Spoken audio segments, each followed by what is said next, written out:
These are my tips on being pregnant in private practice. If you're new here, my name's Alex. I'm a licensed clinical social worker, licensed in the state of Texas as well as Florida. I took all things private practice. I am currently 37 plus weeks pregnant, the furthest I have ever gone. My boys, I have two boys, 7 and 4.5, were both born early and unexpectedly. I had a 30-weeker who wound up in the NICU, and then I made it to 37 on the dot. So again, they kind of just don't really give me any heads up.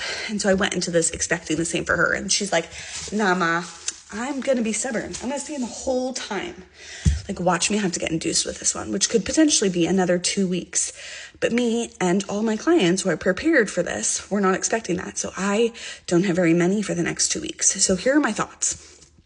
One, it was fine to tell them early. In fact, I had a couple clients who were kind of salty about the fact that I didn't tell them sooner. I told them around 16-ish weeks because nobody could see it. My in-person clients is very obvious. I have big babies. And so they frankly just asked. So that was when I was like, okay, I got to start telling people. And my virtual clients were like, you could have told us sooner. Like, why didn't you tell us? Other than that, never really came up again until recently when they were like, aren't you supposed to have a baby soon?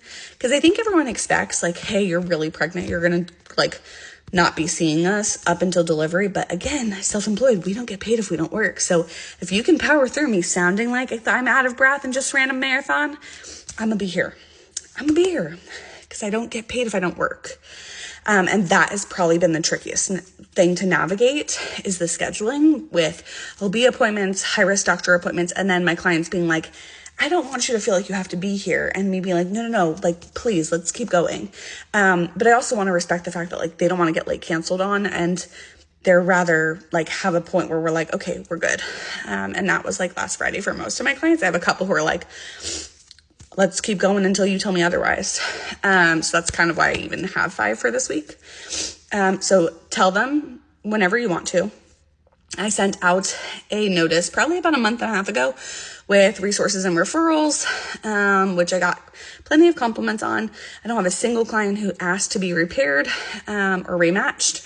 I had everyone being like, I'm happy to come back, but my leave's only going to be about 6 weeks. And then I'm going to come back virtually and then in person when school starts back up in August. So I'm not taking a huge maternity leave. That might vary if you take a longer one. And the only other thing I would say is if you think you're going to have a baby, plan accordingly because we have to go unpaid, get a hospital indemnity plan. That's what I did. I know not everyone's able to plan babies. Mine do not come easy to me. So I have had this planned for quite a while.